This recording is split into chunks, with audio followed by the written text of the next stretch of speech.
এই দেশকে তারা বলছে জনগণের ক্ষমতায়ন করবে, চাকরির ব্যবস্থা করবে, বেকারত্ব দূর করবে, কার্ড দিবে। তারা বিগত সময়গুলোতে 10 বছর যখন তারা ক্ষমতায় ছিল, তখন 10 বছরে দুর্নীতিতে এই দেশকে চ্যাম্পিয়ন করেছিল। বেকারত্বের হার বিগত তাদের 10 বছরে দেখবেন ধীরে ধীরে ঊর্ধ্বগতি ছিল। তাদের ক্ষমতায় থাকাকালীন সময়ে বাংলাদেশের একটা শিক্ষা প্রতিষ্ঠানও ছাত্র সংসদ নির্বাচন তারা দেয় নাই। তারা জনগণের ম্যান্ডেটে যদি বিশ্বাস করত, তাহলে তারা ছাত্রদের জুলাই অভ্যুত্থান পরবর্তী ক্যাম্পাসগুলোতে ছাত্রদের ম্যান্ডেটের বিপক্ষে তারা অবস্থান করত না। আপনারা দেখেছেন প্রতিটা ছাত্র সংসদ নির্বাচনের ক্ষেত্রে তারা যা ইচ্ছা তাই কার্যক্রম পরিচালনা করেছে। তারা এদেশে দুর্নীতি, দুঃশাসন, অবৈধ অর্থ কামাইয়ের এক মহাযজ্ঞে পরিণত করেছে। ক্যাম্পাসগুলোকে তারা অস্থির করে রেখেছে। শিক্ষা ব্যবস্থাকে ক্ষয়িষ্ণু করে, ধ্বংস করে, তাবেদারি একটা আধিপত্যবাদী শিক্ষা আমাদের উপরে চাপিয়ে দিয়ে এ জাতিকে মস্তক অবনত করতে শিখিয়েছে তারা। জাহাঙ্গীরনগর বিশ্ববিদ্যালয়ে হাতে ঘুরে সেখানে রেজাল্ট দিতে গিয়ে 3 দিন পর্যন্ত রেজাল্ট দিতে তারা গরিবসী করেছে। সর্বশেষ হারার ভয়ে খেলতে না নেমে তারা যে কাজটা করেছে, জাতীয় নির্বাচন কমিশনের সামনে গিয়ে তারা 2 দিন অবরোধ করে রাখছে। তারা নির্বাচনের প্রচারণা করে না, তারা নির্বাচন কমিশন অবরোধ করছে। অবরোধে যখন কাজ হচ্ছে না, তখন তারা ছাত্রদের, তাদের দলের কিছু নেতাকর্মীকে নিয়ে এসে হাইকোর্টে রিট করেছে। সর্বশেষ কোর্টকে ব্যবহার করে শাহজালাল বিজ্ঞান প্রযুক্তি বিশ্ববিদ্যালয়ের নির্বাচন তারা স্থগিত করেছে। করার পরে তারা করজোরে হাতে তালি দিয়ে তা সেলিব্রেশন করেছে। তার মানে কি পরিমাণে অন্তরে ভয়, দুরু অবস্থা তাদের। এ পর্যায়ে বক্তব্য রাখবেন দক্ষিণ পূর্ব এশিয়ার সর্ববৃহৎ ছাত্র সংগঠন, বাংলাদেশের লক্ষ কোটি ছাত্র সমাজের প্রিয় ঠিকানা, বাংলাদেশ ইসলামী ছাত্র শিবিরের মুহতারাম কেন্দ্রীয় সভাপতি জনাব নুরুল ইসলাম। নারায়ে তাকবীর। ইসলামী ছাত্র শিবির জিন্দাবাদ, জিন্দাবাদ। আমাদের মাঝে প্রধান অতিথি হিসেবে উপস্থিত রয়েছেন মানবতার মুক্তির আন্দোলন, ন্যায় ইনসাফ প্রতিষ্ঠার এই আন্দোলন বাংলাদেশ জামাত ইসলামীর মুহতারাম আমির ডাক্তার শফিকুর রহমান। উপস্থিত রয়েছেন 11 দলীয় ঐক্যজোটের শীর্ষস্থানীয় নেতৃবৃন্দ, ঢাকা 7 আসনের জামাত ইসলামী মনোনীত প্রার্থী, উপস্থিত প্রিয় সাংবাদিক বন্ধুগণ, পুরান ঢাকার অধিবাসী বৃন্দ, আসসালামু আলাইকুম ওয়া রাহমাতুল্লাহি ওয়া বারাকাতুহু। বাংলাদেশের স্বাধীনতা উত্তর 54 বছরের ইতিহাসে দীর্ঘ জুলুম, নির্যাতন, নিষ্পেষণ, আয়নাঘর, টাকা পাচার, ঋণ খেলাপি, মানুষের উপরে এহেন কোনো খারাপ কাজ নাই যা স্বাধীনতা উত্তর সার্বভৌম এই বাংলাদেশের জনগণের উপরে চালানো হয় নাই। এই জনগণ বারবার রাস্তায় নেমে এসে জীবন দিয়েছে স্বাধিকার আন্দোলনের জন্য। তারা জীবন দিয়েছে সাম্য, মানবিক মর্যাদা আর সামাজিক সুবিচার প্রতিষ্ঠার জন্য।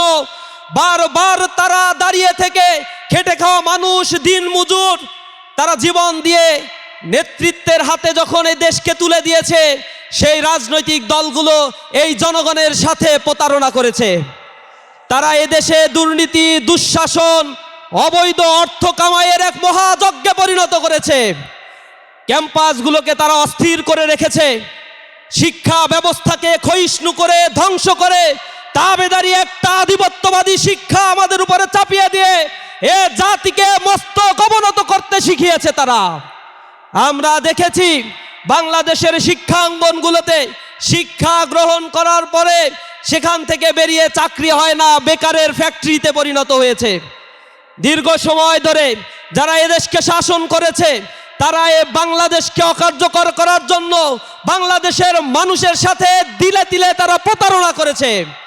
10 টাকা দরে চাল, 5 টাকায় কাঁচা ঝাল, ঘরে ঘরে চাকরি দেওয়ার কথা বলে উন্নয়নের মহাসড়কে উঠিয়ে দিয়ে তল থেকে সব ফাঁকা করে নিয়ে $234 বিলিয়ন তারা পাচার করেছে। ঋণ খেলাপি করে জনগণের টাকাগুলো ব্যাংক থেকে তারা লুটপাট করেছে। আমরা আবার দেখতে পাচ্ছি একটা দলের মধ্যে 50-এর অধিক নমিনেশন দেওয়া হয়েছে যারা ঋণ খেলাপি, 26,000 কোটি টাকা ঋণ খেলাপি নিয়ে এদেশের জনগণকে আবার প্রতারণা করতে চাইছে। তারা এই দেশকে তারা বলছে জনগণের ক্ষমতায়ন করবে, চাকরির ব্যবস্থা করবে, বেকারত্ব দূর করবে, কার্ড দিবে। তারা বিগত সময়গুলোতে 10 বছর যখন তারা ক্ষমতায় ছিল তখন 10 বছরে দুর্নীতিতে এই দেশকে চ্যাম্পিয়ন করেছিল। বেকারত্বের হার বিগত তাদের 10 বছরে দেখবেন ধীরে ধীরে ঊর্ধ্বগতি ছিল। তাদের ক্ষমতায় থাকাকালীন সময়ে বাংলাদেশের একটা শিক্ষা প্রতিষ্ঠানও ছাত্র সংসদ নির্বাচন তারা দেয় নাই। তারা জনগণের ম্যান্ডেটে যদি বিশ্বাস করত তাহলে তারা ছাত্রদের জুলাই অভ্যুত্থান পরবর্তী ক্যাম্পাসগুলোতে ছাত্রদের ম্যান্ডেটের বিপক্ষে তারা অবস্থান করত না। আপনারা দেখেছেন প্রতিটা ছাত্র সংসদ নির্বাচনের ক্ষেত্রে তারা যা ইচ্ছা তাই কার্যক্রম পরিচালনা করেছে। তাদের মবের কারণে প্রতিটি ছাত্র সংসদ নির্বাচন বারবার রিশিডিউল করতে হয়েছে। তাদের অযৌক্তিক দাবির পরিপ্রেক্ষিতে জাহাঙ্গীরনগর বিশ্ববিদ্যালয়ে হাতে ঘুরে সেখানে রেজাল্ট দিতে গিয়ে 3 দিন পর্যন্ত রেজাল্ট দিতে তারা গড়িমসি করেছে। সর্বশেষ হারার ভয়ে খেলতে না নেমে তারা যে কাজটা করেছে, জাতীয় নির্বাচন কমিশনের সামনে গিয়ে তারা 2 দিন অবরোধ করে রাখছে। তারা নির্বাচনের প্রচারণা করে না, তারা নির্বাচন কমিশন অবরোধ করছে। অবরোধে যখন কাজ হচ্ছে না তখন তারা ছাত্রদের তাদের দলের কিছু নেতাকর্মীকে নিয়ে এসে হাইকোর্টে রিট করেছে। সর্বশেষ কোর্টকে ব্যবহার করে শাহজালাল বিজ্ঞান প্রযুক্তি বিশ্ববিদ্যালয়ের নির্বাচন তারা স্থগিত করেছে। করার পরে তারা করো জোরে হাতে তালি দিয়ে তা সেলিব্রেশন করেছে। তার মানে কি পরিমাণে অন্তরে ভয়, দুরু অবস্থা তাদের। তারা ভীত বিহ্বল হয়ে পড়েছে। আগামীর বাংলাদেশে জনগণ যে জেগে উঠেছে আর চাঁদাবাজদের পছন্দ করে না, কাঠ খেলে যে ব্যবসা তারা চালু করতে চায় সেই ব্যবসার রাজনীতি বাংলাদেশে আর চলবে না। এই ব্যবসা 2022 সালে আওয়ামী লীগ খেলছে। 1 কোটি কার্ড দিয়ে 32 লক্ষ কার্ড ছিল অকেজো। 68 লক্ষ কার্ড দিয়েছে তাদের নিজস্ব চ্যানেলে। উপজেলা পর্যন্ত আওয়ামী লীগের নেতা কর্মীরা এই কার্ড দিয়ে বাণিজ্য করে কোটি কোটি টাকা তারা হাতিয়ে নিয়েছে। ব্যবসা বাণিজ্য করে ফুলে ফেঁপে অনেক বড় হয়ে গিয়েছিল তারা। এটা নিকট অতীতের ইতিহাস, জনগণ এগুলো মনে রাখছে। আবার সেই প্রতারণা করা শুরু করছে। আবার দেখলাম ধরা খেয়েছে, কার্ড দিয়ে 100 টাকা করে নিচ্ছে এখনই। তো এখনই যদি 100 টাকা নেয়, পরবর্তীতে এই কার্ড নিয়ে কি পরিমাণে চাঁদাবাজি করবে এই 1.5 বছরের জনগণ তা বোঝে নাই। পুরান ঢাকার মানুষ কি সাক্ষী না তারা জনগণকে কিভাবে লাঞ্ছিত করেছে? এই পুরান ঢাকার মাটিতে তারা পাথর মেরে মানুষকে হত্যা করে নাই চাঁদাবাজির জন্য। তাহলে জনগণকে জেগে উঠতে হবে। আগামীর 12ই ফেব্রুয়ারি নতুন বাংলাদেশের সূর্য উদিত হবে, যে বাংলাদেশ হবে ঐক্যবদ্ধ, স্বনির্ভরশীল, আত্মপ্রত্যয়ী আর ইনসাফের একটি বাংলাদেশ। সেই বাংলাদেশ গড়ার জন্য তরুণ সমাজ আজ জেগে উঠেছে। তাদের ভোটের অধিকার 17 বছর ধরে কেড়ে নেওয়া হয়েছিল। সুতরাং তারা আবার যদি ভোটের অধিকার থেকে বঞ্চিত হয়, এবার আবার কথা বলবে। তরুণ সমাজ আবার জেগে উঠবে, প্রয়োজনে রক্ত দিয়ে আবার বিপ্লবের ডাক দিবে ইনশাআল্লাহ। সকলকে নিজেদের অধিকার বুঝে নেওয়ার জন্য, ভোটাধিকার, মানবিক মূল্যবোধের অধিকারগুলো বুঝে নেওয়ার জন্য রাজপথে থাকার উদাত্ত আহ্বান জানিয়ে আমার কথা শেষ করছি। আসসালামু আলাইকুম ওয়া রাহমাতুল্লাহি ওয়া বারাকাতুহু। নারে তাকবীর, নারে তাকবীর। প্রিয় উপস্থিতি, এই পর্যায়ে বক্তব্য নিয়ে এসেছেন শহীদি কাফেলা বাংলাদেশ জামাত ইসলামীর নির্বাহী পরিষদের অন্যতম সদস্য, সহকারী সেক্রেটারি জেনারেল মাওলানা আব্দুল হালিম। আসসালামু আলাইকুম ওয়া রাহমাতুল্লাহি ওয়া বারাকাতুহু। আলহামদুলিল্লাহি রাব্বিল আলামিন, ওয়াসসালাতু ওয়াসসালামু আলা রাসূলিহিল কারীম ওয়া আলা আলিহি ওয়া আসহাবিহি আজমাইন। قال الله تعالى في كلام المجيد والفرقان الحميد إن الله يأمر بالعدل والإحسان وإيتاء ذي القربى وينهى عن الفحشاء والمنكر والبغي يعظكم لعلكم تذكرون। صدق الله العظيم। ঢাকা ৭ আসনে হাজী হাফেজ এনায়েতুল্লাহর নির্বাচনী জনসভা উপলক্ষে আয়োজিত আজকের এই সভার জনাব সভাপতি, প্রধান অতিথি, বাংলাদেশের ভবিষ্যৎ প্রধানমন্ত্রী, আমিরে জামাত, মানবিক বাংলাদেশের স্থপতি ডাক্তার শফিকুর রহমান, উপস্থিত বিশেষ অতিথি, বাংলাদেশের স্বাধীনতা সংগ্রামের অন্যতম নায়ক, বীর মুক্তিযোদ্ধা doctor colonel Oli Ahmad Bikram, chairman liberal democratic party, আজকের এই সভায় উপস্থিত ৭১-এর বীর এবং ২৪-এর বীর যোদ্ধাসহ জাতীয় নেতৃবৃন্দ, সংগ্রামী এলাকাবাসী, আজকের এই প্রোগ্রামে আমাদের প্রধান অতিথি এবং ৭১-এর বীর আপনাদের সামনে গুরুত্বপূর্ণ বক্তব্য রাখবেন। আমি শুধু দুটো কথা বলবো। গণভোট, এই গণভোট কিসের পক্ষে? জুলাই যোদ্ধাদের জন্য। জুলাই যে গণ অভ্যুত্থান, এই গণ অভ্যুত্থানের পক্ষে আমরা গণভোটে হাঁ বলবো। এই গণভোটে আমরা হাঁ বলবো। যারা পাথর দিয়ে মানুষ হত্যা করে তাদের বিরুদ্ধে রায় দেব। এই গণভোটে আমরা হাঁ বলবো ইনসাফের পক্ষে। এই গণভোটে আমরা হাঁ বলবো সংস্কারের পক্ষে। এই গণভোটে আমরা হাঁ বলবো আধিপত্যবাদের বিরুদ্ধে না বলবো, আর আধিপত্যমুক্ত বাংলাদেশের পক্ষে হাঁ বলবো। সংগ্রামী ভাই ও বন্ধুগণ, আরেকটি ভোট আমানত। এই আমানতের ভোট যাবে সৎ যোগ্য প্রার্থী যারা ইনসাফ কায়েম করতে চায়। আজকে সারা বাংলাদেশের ৩০০ আসনে ১১ দলীয় নির্বাচনী ঐক্যের মধ্য দিয়ে আমরা আগামী বাংলাদেশকে নতুন রূপে ছাত্র জনতার আকাঙ্ক্ষার আগে গড়ে তুলতে চাই। এই আসনে নতুন বাংলাদেশের স্বপ্নদ্রষ্টা ডাক্তার শফিকুর রহমানের প্রতিনিধি হলেন হাফেজ এনায়েতুল্লাহ। আমরা আশা করি আগামী ১২ই ফেব্রুয়ারি এই দেশের জনগণের ভোটে নির্বাচিত হয়ে বাংলাদেশ জামাত ইসলামী সহ ১১ দলীয় দলের সরকার গঠিত হবে ইনশাআল্লাহ। এবং এই সরকার গঠনে ঢাকা ৭ আসনের জনগণের কাছে গিয়ে আমরা এনায়েতুল্লাহকে নির্বাচিত করার জন্যে সর্বোচ্চ চেষ্টা করব ইনশাআল্লাহ। আল্লাহ হাফেজ। বাংলাদেশ জিন্দাবাদ। ১১ দলীয় নির্বাচনী ঐক্য জিন্দাবাদ।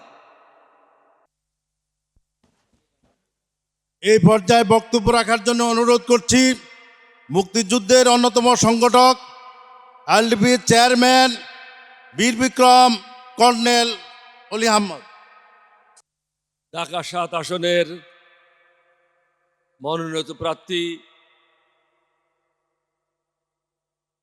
এনায়েত সাহেবের উদ্যোগে আয়োজিত এই বিশাল সমুদ্রের প্রধান অতিথি জামাত ইসলামের আমির ডক্টর শফিকুর রহমান সাহেব, মঞ্চে উপবিষ্ট ১১ দলীয় ঐক্য জোটের নেতৃবৃন্দ, সামনে উপবিষ্ট নেতৃবৃন্দ, ভাইয়েরা, বোনেরা, মায়েরা, ইলেকট্রনিক মিডিয়া, প্রিন্ট মিডিয়ার ভাইয়েরা, আসসালামু আলাইকুম রহমতুল্লাহ বরকাতুহু। অনেকক্ষণ যাবৎ আপনারা বসে আছেন, লম্বা বক্তব্য রাখবো না। কিছু কিছু আমাদের বিরুদ্ধে বক্তব্য আসছে, কয়েকটা বক্তব্যের জবাব দেব। বিভিন্ন জায়গায় যাদের কাছে কোনো দেশের জন্য কোনো বক্তব্য নাই, জনগণের জন্য কোনো বক্তব্য নাই, তারা মাঠে বলে বেড়াচ্ছে জামাত ইসলামের নেতৃত্বে যদি আগামী দিনে সরকার গঠন হয় সবাইকে বোরকা পড়তে হবে। এই ধরনের কোনো অবস্থা কখনো সৃষ্টি হবে না। যে রকম আছে সেরকমই থাকবে।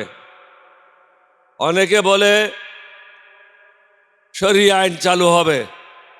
এটা হিন্দু, মুসলমান, বৌদ্ধ, খ্রিস্টান, মুসলমান সবাইয়ের দেশ।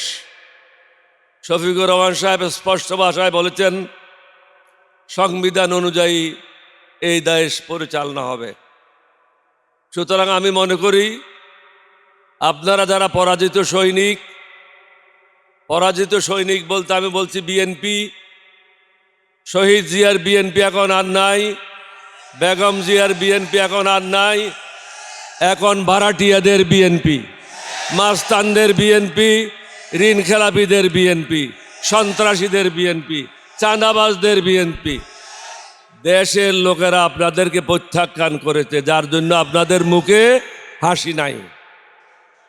এখন থেকে হাসি বন্ধ, কয়েকদিন পরে কাশিও বন্ধ হয়ে যাবে।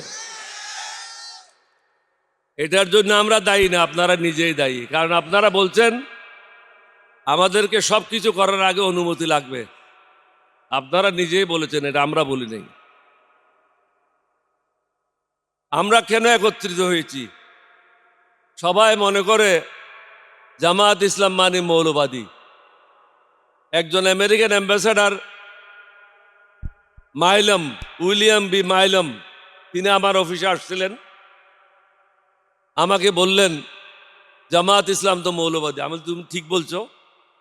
তুমি কি মৌলবাদী না? বলছে না। আমি বলছি, তুমি মিথ্যা কথা বলছো। তুমি কি তোমার খ্রিস্টানিটিতে বিশ্বাস করো না? বলছে বিশ্বাস করি।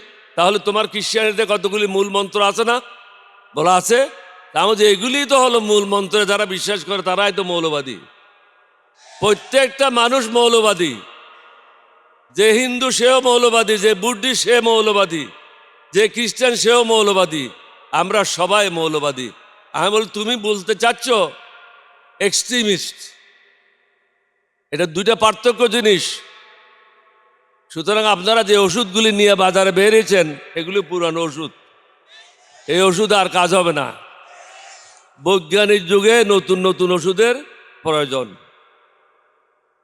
এখন আমার বয়স 87। আমি যদি আমার 27 বছরের ফটো লাগাই দিই বাইরে, মানুষে কি বলবে? বলে তো ওর মাথা খারাপ হয়ে গেছে।